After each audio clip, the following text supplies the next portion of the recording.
Bagamat malayo at liblib ang lugar, maaga pa ring dumating ang mga miyembro ng Iglesia ni Cristo na nais makadalo sa pagpapasinaya ng kanilang bagong bahay-sambahan sa Makabibo, Misamis Occidental. May report si Jel Tejada.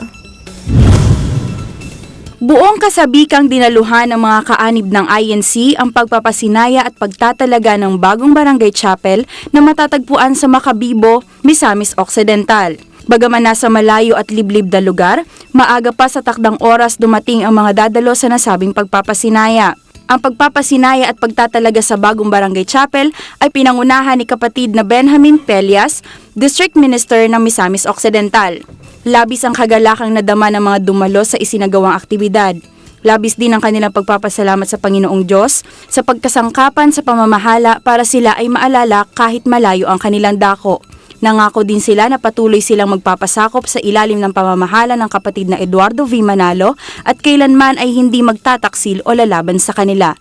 Para sa Eagle News, Jel Tejada, I am 1 with 25.